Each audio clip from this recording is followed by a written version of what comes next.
Hey everyone, back again with another video, and I'm sure you all have had individual unique experiences in Yu-Gi-Oh! Some of which may be good or bad, but today I'm going to share some of my less than ideal experiences with some of the players I've experienced in Yu-Gi-Oh! Some of which could even call these instances horror stories, because of how bad they are. While some of the instances may not be as bad as others, I would say they're horror stories because of the sheer ridiculous nature of the stories that I'm about to share, or because of how shocking some of the scenarios are, and they never should have happened, and no one should ever have to deal with situations like the ones I have experienced. So I just want to be clear, this is not a judgment on the Yu-Gi-Oh! Community as a whole. I am just recounting my anecdotal experiences in Yu-Gi-Oh! So, without any further ado, let's get into it. This first bad experience starts when me and a friend went to our locals, and I had just saved enough money to buy 2 special edition boxes of Generation Force. I got this money from doing a bunch of yard work for my parents, and I had been saving for a while since I heard special editions were finally coming out.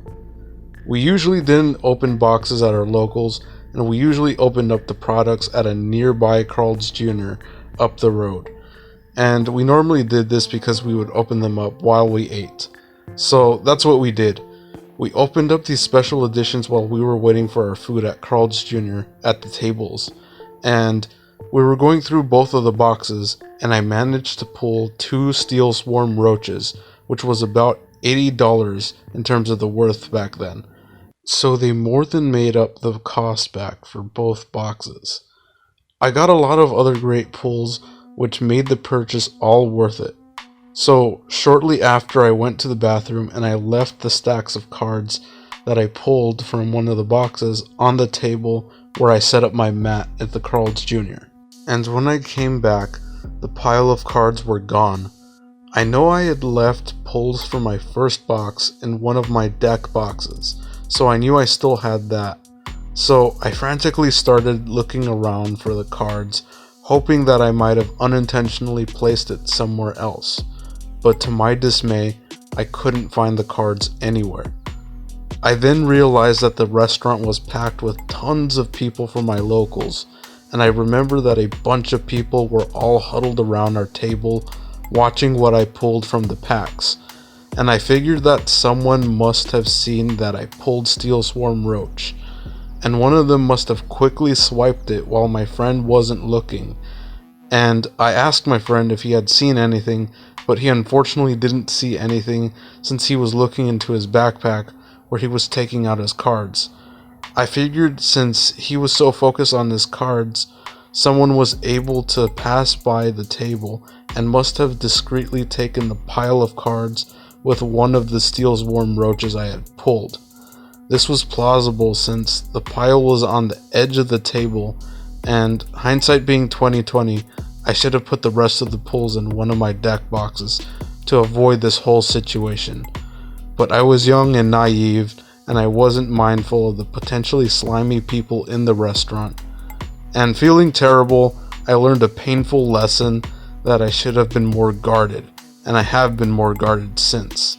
Thankfully, I had 1 Steel Swarm Roach along with the other great pulls from the first box.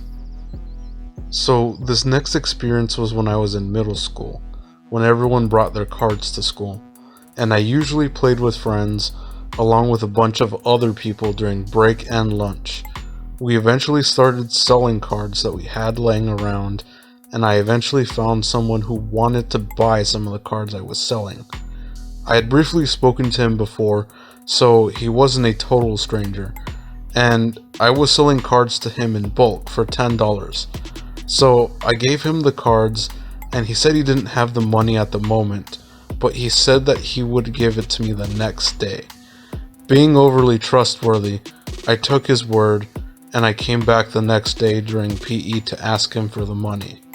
I noticed that he tried to evade me, and he managed to do this for a whole week until I snuck up on him one day and I actually confronted him. He was initially taken aback by me, and I asked him for the money. He said he didn't have it and he would get it to me the next day.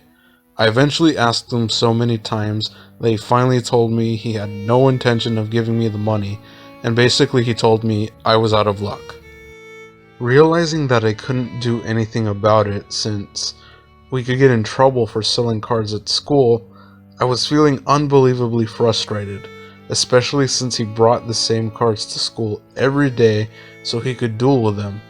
And I told another one of my friends not to sell to that guy, since he basically stole my cards, and I told him about the whole situation.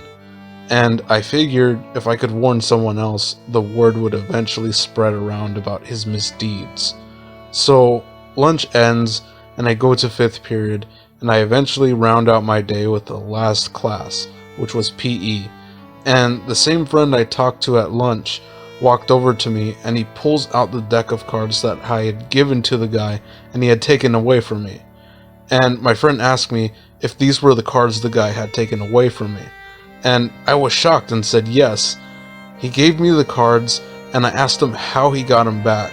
He told me he had 5th period with the same guy, and he had taken the cards from the guy's backpack while he wasn't looking. Relieved that I finally had my cards back, I thanked my friend, and I noticed the guy who had stolen my cards was freaking out, presumably because the cards were gone from his backpack. And although I lucked out, I definitely learned from this experience in terms of selling cards to other people. The next two issues are separate instances, but they happened at the same Carl Jr. that I spoke about earlier.